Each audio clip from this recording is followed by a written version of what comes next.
속보, 역대급 경합. 축구 팬들 기절. 예상 박주급 순위 파장, 역대급 경합. 축구 팬들 기절. 이강인 예상 박주급 순위에 현지 난리 난 상황.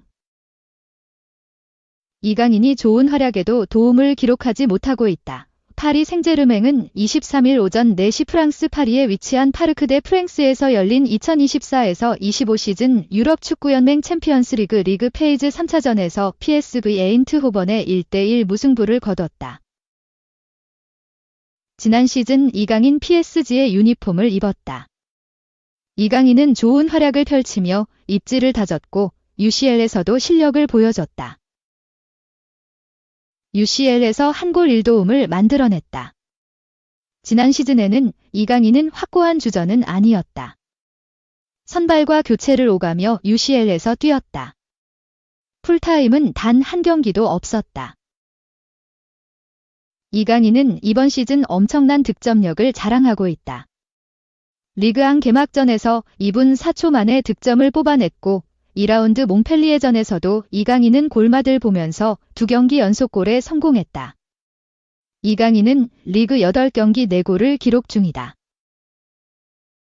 하지만 아직 UCL에선 골맛을 보지 못하고 있다. 이강인은 UCL 리그 페이즈 1차전 지로나와 경기에서 교체로 나왔다. 후반 26분 PSG의 코너킥 상황에서 이강인이 크로스를 시도했고 콜로 무아니가 머리에 맞췄지만 골문을 외면했다. 후반 34분에는 이강인이 우측면에서 올린 크로스를 마르퀴뇨스가 마무리했지만 골대로 향하지 않았다. 이강인은 패스 성공률 100%, 14회 중 14회 성공을 기록하며 엄청난 활약을 펼쳤다. 이강인은 UCL 리그 페이즈 2차전 아스널과 경기에서는 선발 출장했다. 하지만 측면이 아니라 가짜 9번으로 나섰다. PSG는 이강인을 전방에 놓고 롱볼로 공격을 전개했다. 당연히 이강인은 아스널 수비에 고전했다. 이후 이강인은 우측면으로 위치를 옮겼고 그러면서 이강인이 살아나기 시작했다. 이강인은 뛰어난 공 소유 능력을 통해 아스널 수비를 괴롭혔다. 이강인은 풀타임을 소화하며 날카로운 왼발로 득점 기회를 노렸다.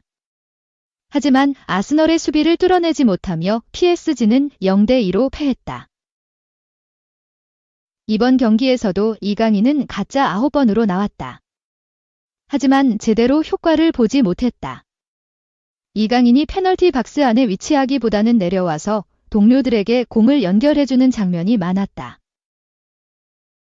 하지만 동료들이 기회를 살리지 못했다. 이강인은 후반 23분 마르코 아센시오와 교체되면서 그라운드를 떠났다. 이강인에게도 기회는 있었다. 전반 16분 브래들리 바르콜라의 패스를 받은 이강인이 페널티 박스 앞에서 왼발 슈팅을 날렸지만 골키퍼가 막아냈다. 이강인은 결정적인 기회를 놓치기도 했다. 전반 43분 PSG가 전방 압박으로 상대 페널티 박스에서 공을 가져왔고 이강인이 터닝 슈팅했지만 골키퍼 발에 걸렸다. 이강인은 UCL에서 많은 키패스를 기록했다. 축구 통계 매체 소파스코어에 따르면 이강인은 이번 시즌 UCL에서 키패스 10회를 만들어냈다. 하피냐, 엔조 밀로와 동률이었다. 하지만 이강인만 유일하게 도움이 없었다. 하피냐와 밀로는 10개의 키패스를 넣어주면서 도움 1개씩 적립했다. 이강인이 많은 키패스에도 도움이 없다는 건 PSG 선수들의 득점력이 부족하다는 방증이다. 2. 대박 이강인. 기회 창출 1위 별들의 전쟁 씹어먹었. 킬패스 받아먹는 음바페 없어 아쉬워. 이강인 기 13. 이 유럽 축구연맹 챔피언스리그 맹활약이 수치로 증명됐다.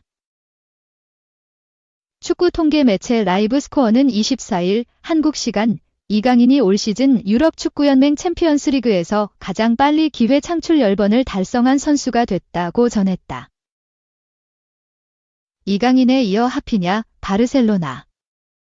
엔조 밀로, 슈투트가르트가 기회 창출 10회를 기록했다. 이강인은 올 시즌 PSG 공식전 모든 경기를 출전했다. 리그왕 8경기, UCL 3경기를 뛰었다. 이 중 UCL에서 이강인은 리그 페이즈 지로나와 1차전 약 27분, 아스널과 2차전 풀타임, 에인트호번과 3차전 약 68분을 소화했다. 기회 창출은 각각 3회, 5회, 2회로 총 10개다. 지로나전은 후반 중반 투입돼 약 27분밖에 뛰지 않았어도 기회 창출을 3회나 기록했다. 그리고 다음 아스널전에서 이강인은 양팀 통틀어 가장 많은 기회 창출 5회를 올렸다. 당시 이강인은 최전방에 배치돼 펄스9, 가짜 9번 역할을 맡았다. 상대 골문을 노리면서도 경기장 곳곳을 누비며 패스와 수비 임무까지 해냈다. 키패스뿐 아니라 패스 성공률이 96%, 49분에 47회, 일 정도로 정교한 발밑을 자랑했다. 축구 통계 사이트 후스코어드.com은 이강인에게 팀 내 두 번째 평점인 6.74를 부여했다.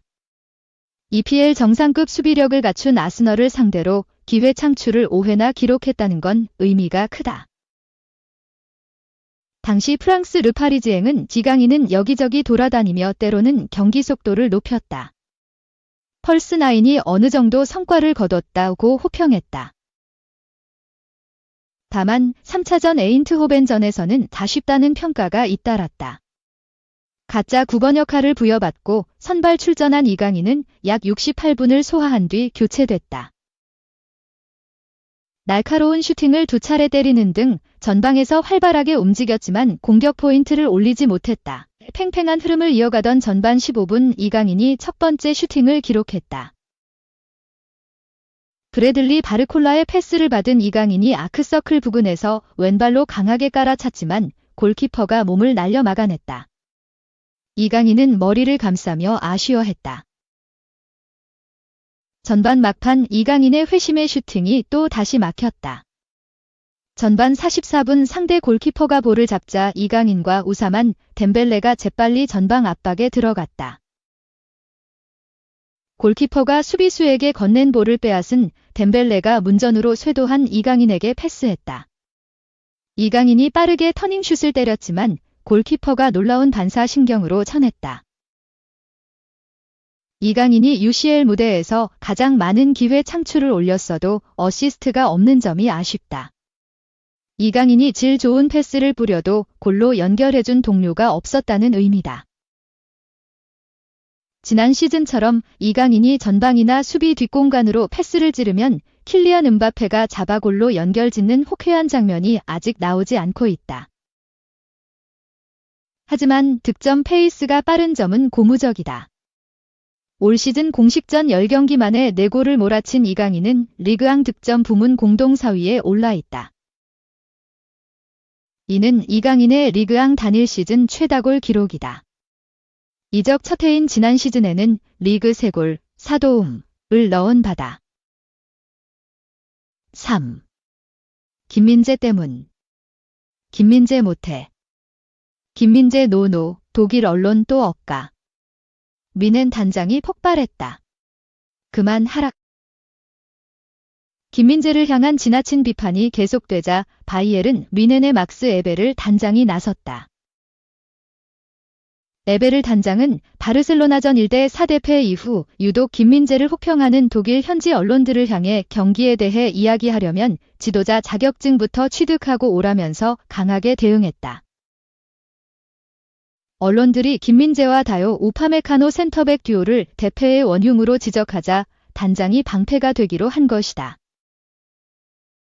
뱅상 콤파니 감독이 이끄는 바이에른 뮌헨은 지난 24일 한국 시간 스페인 바르셀로나에 위치한 에스타디 올림픽 루이스 콤파니스에서 열린 바르셀로나와의 2024에서 25 시즌 유럽 축구연맹 챔피언스리그 리그 페이즈 3차전 원정 경기에서 하피냐에게 해트트릭을 허용해 1대 4로 대패했다. 에스턴 빌라와의 2차전 0대 1패, 이어 또다시 승점 사냥에 실패한 바이에른 뮌헨은 순위가 23위로 내려앉았다. 바이에른 뮌헨이 챔피언스리그 리그 페이지에서 얻은 승점은 단 3점에 불과하다. 1차전이었던 디나모 자그레브전 9대2 대승이 유일한 승리다. 이날 바이에른 뮌헨은 전반 1분 만에 하피냐에게 선제골을 허용하고 주포 해리 케인의 동점골로 추격에 성공했으나 이후 바이에른 뮌헨 출신 로베르토 레반도프스키와 하피냐에게 3골을 내리 실점하면서 1대4로 대패했다. 높게 올라온 바이에른 뮌헨의 수비 라인은 빠른 스피드를 보유한 바르셀로나 윙어들에게 좋은 먹잇감이었다. 바르셀로나는 1대1로 팽팽한 균형이 유지되던 전반 36분 바이에른 뮌헨의 코너킥 공격을 막아낸 뒤 측면을 통해 역습을 펼쳐 바이에른 뮌헨 수비를 순식간에 무너뜨리고 다시 리드를 가져왔다. 이 과정에서 레반도프스키의 골이 나오기 전 상황이 논란이 됐다.